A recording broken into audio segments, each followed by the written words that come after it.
Well, you'll never guess what a week I had.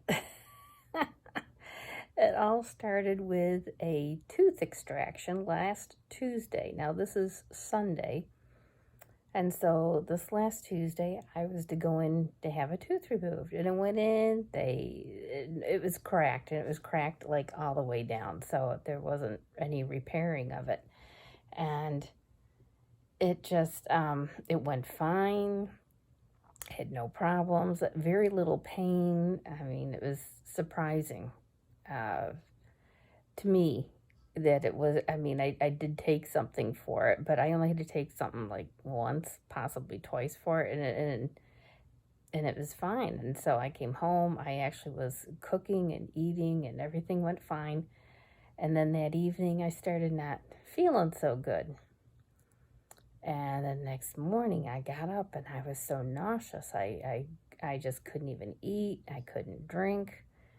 I didn't need to go to the bathroom. That wasn't a problem. It wasn't like diarrhea or anything. But I was like laying on the floor because I just felt so horrible. And I went through that for a number of hours and some dry heaves and things. And finally, I was just so weak. I thought something's really wrong here. And I called the doctor. I'd called the dental oral surgeons a couple times.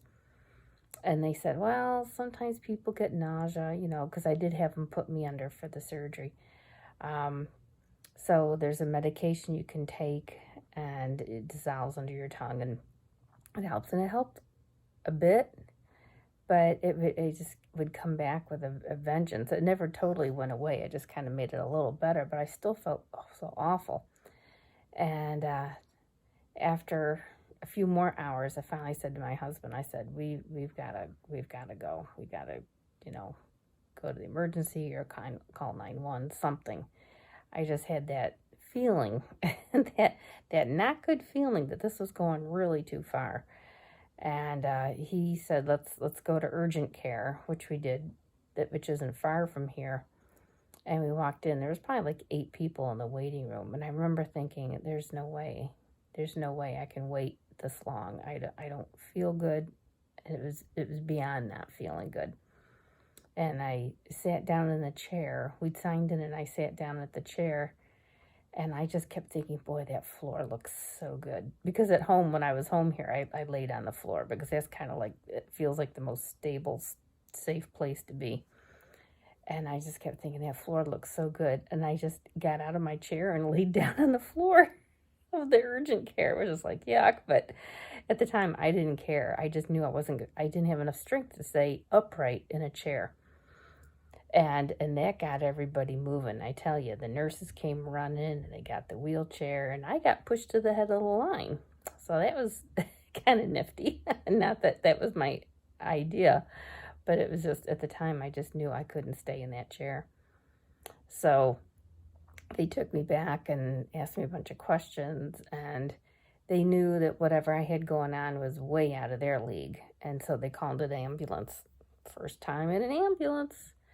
And went to the hospital, went to the ER. They got some blood work and found out that my electrolytes, but predominantly the sodium, was way too low for what it's supposed to be. And it's supposed to be between, 136 and 145, 135, 145. And it was 111, which is really not good. And like I had a lot of mental confusion and weakness and everything. So they took me right up to ICU. And I've been in ICU from Wednesday, Thursday, Friday, and Saturday. And then it wasn't until yesterday that I got moved to a regular room. And when that happens, they can't bring your levels up too quickly because they said it can cause neurological problems. And so they had to be really careful to let it come up slowly. So they're putting stuff in, and if they saw it going too high, they'd put other stuff in to dilute it and bring it back down. And it was a real dance of bringing it up and down. And they had to check my blood every 2 hours. And so I've got, the war wounds on the elbows where they had all these IVs in, and the IVs gave out because of all the stuff they were putting in and all the stuff they were pulling out. It's like my veins just said, we're done. And they finally ended up having to put a port here in, what do they call that? I don't know, the jugular. So that it's a much bigger vein and it can handle what they needed to do. So, and it was uncomfortable, but it wasn't as uncomfortable as the arms, and it was a lot easier for them to put stuff in and take it out. So they ended up doing that, I don't know, 2 days ago, I guess. And, well, the benefits of being in ICU is that you have your own room and you have your own nurse, and because I was technically a little more with it than most people who are up there, I could actually talk with them a little bit, where most of the people who are in there aren't even coherent enough to talk. But I definitely didn't have any energy, and I just laid in that bed and was so glad to lay there. I just didn't care. And it was hard to have enough energy on my own to fight, to want to keep fighting. But the thing is like the Lord kept putting in my heart, for I know the plans I have for you, declares the Lord. Plans to prosper you and not to harm you. Plans to give you a hope and a future. And I knew He has work for me to do. So I knew He was fighting for me, and I didn't have to do the fighting, and that was very helpful. I let Him do it for me. And finally, it was high enough. They got it to like around 1:30, where they said, okay, from this point we can let the body take over. It'll handle coming up. They just had enough understanding to know that I was out of the danger zone of bringing it up, and I could be sent to the regular floor, taken off all the IVs, just eating food. And Chris was bringing food in for me so I could eat some decent food, and just eat food and see how the things are going. And it just coming every time they tested my blood, which is more like every 6 hours, it would come up another point. And today it hit 135 twice before I left, and they said, okay, you're good to go home. So I am really glad to be here. Like, I've got the bracelet.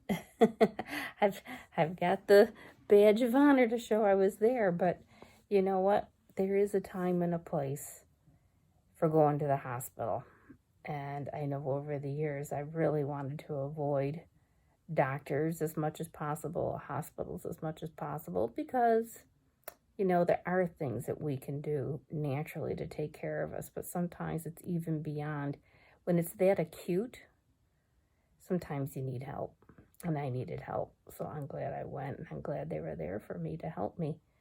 And that was it. I just wanted to share with you. Now I'm going back to, I think one of the things that really helped me was that I do eat well. And because I was with one of the nurses when she was getting ready to discharge me today, she said, so why were you here? And I told her, and she's like, oh, low sodium. She said, you're the second person I've heard about that. She had a friend who'd had low sodium, and she was like loopy and so weak she had to use a walker for weeks. And I'm like, wow. I was surprised because I don't need a walker. I don't have a lot of energy, and I know if I get my rest, I feel better. But if I get tired, I'm not as strong as I'd like to be. But I think a good diet for me, my good whole food plant-based diet, I think makes a difference. I think I'm going to bounce back from this more quickly than the few weeks than it typically can take. It can usually take up to 3 or 4 weeks to get all your strength back. But I am going to follow up with some different doctors and find out, about that medication, and hopefully not have to take it anymore. And my regular doctor, and just different things that we need to follow up on, just to make sure I'm on the mend. I don't want something like this to happen again, because they They weren't 100% sure why it happened, but that's the only thing they could come up with, because none of my other blood work corroborated having a problem like this. It wasn't like it showed that I had some sort of health problem that would cause this. It was, and the way it came on so quickly. But we're gonna see. We're gonna see. We'll work on it. But in the idea of being transparent with you, I wanted you to know what happened. I wanted you to know. I don't want to hide things from you. I just, this is life. This is my path through it. With Gerson and whole food, plant-based, and God, and I don't want to come on and pretend like everything's fine and whatever, I'm fine, and not tell you that something did happen. But this is how I handled it. It was, there's a time and a place, and God was with me. I knew that. I knew he was with me. And, but, he had to do the fighting, and that's just it. I always thought that thing with the footsteps in the sand was pretty corny. But this is one of those cases where it's really true. It's really true. And, to recognize that there's times that he carries you when he can't be working through you, he can be carrying you. And that's a lot of truth to that. So anyhow, I'll let you guys scoot. I just wanted to fill you in. Okay, bye-bye.